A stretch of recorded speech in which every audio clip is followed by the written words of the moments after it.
What I have here on my wrist is an $8 smartwatch that I got on Amazon.com, so let's find out if it's any good.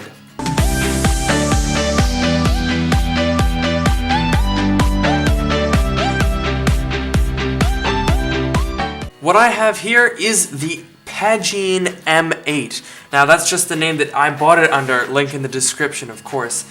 This watch comes in many different names from many different manufacturers.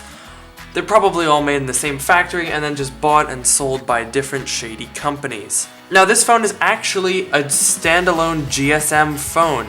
There's a speaker here and a dialer so you can actually make calls right from the phone if you put a SIM card in it. It also has some features that you could use with a SIM card. For example, messages, so you could actually receive text messages on here. You can also use that when synced to an Android phone. Mind you, only an Android phone, it does not work with iOS. So let's go through the actual apps that you get on the device. So, settings, pretty self-explanatory. Power save, which honestly should be a setting because it's a simple on-off switch. Ringtone allows you to set the ringtone. Anti-lost, when you're connected to an Android device via Bluetooth, it'll give you a little buzz and a notification if you're going out of range. Alarm, obviously an alarm. Calendar, stopwatch, pedometer, all pretty self-explanatory. Bluetooth, that basically links you to the settings for Bluetooth for pairing. Phone book, obviously is not connected right now, but if you have a SIM card, that will allow you to store contacts. Dialer, that allows you to dial numbers. Messages, have inbox and sent messages, that's stuff like texting. Call history, Bluetooth notice, that's, I believe, notifications, only for Android phones as usual. Bluetooth music and Bluetooth camera, those are both remote controls for an Android device via Bluetooth. The interesting thing with Bluetooth music actually is, if you are connected, I am not because I have a stupid iPhone, you can actually stream music and play it through the onboard speaker right here. Obviously the speaker is not great and it drains the battery pretty quickly. You could actually run through the battery in about 20 minutes if you stream constantly. So that's a bit of a letdown. Sedentary reminder and drink water reminder are pretty weird. Basically they're both just timers, and then you set a time, and in those intervals of time it will remind you to either drink water or stand up, which is kind of weird. They both look exactly the same, but apparently they're not. Sleep monitor, which is basically just a stopwatch. You start it when you go to sleep and then you stop it when you wake up. Very fancy, not. Calculator, very hard to read because the buttons are the same color as the screen when it's on. Not to mention, they're also tiny. So, it is actually very hard to use, but, you know, it's kind of cool that they put it on here. Those are all the apps that we have on the phone. If we press this button here on the side, that's kind of our sleep, wake, and return to the home screen. The home screen has 3 shortcuts.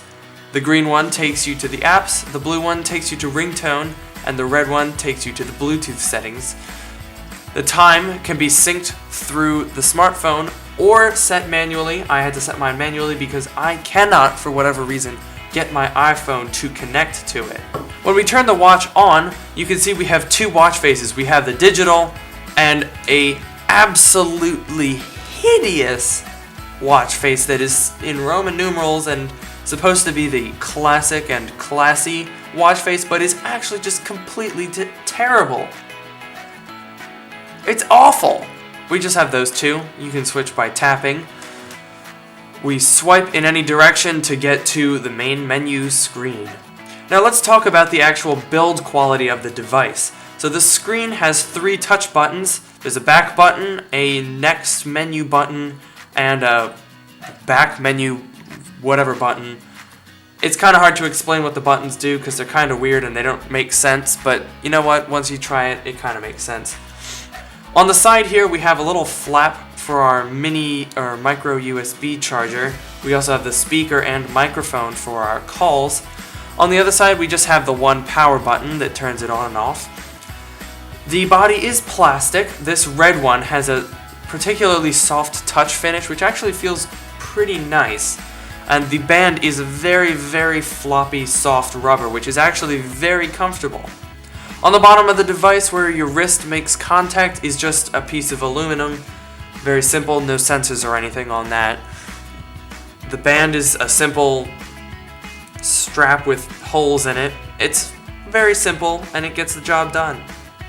Overall, I'd say the build quality of the device is decent. I mean, it's not bad. It doesn't feel creaky or cheap when I press on it or tap against it. It really is not that bad, especially considering that it's $8. And overall, when you consider the fact that this could be a standalone phone, or at least with an Android phone could be very useful, I think this is a really nice little smartwatch.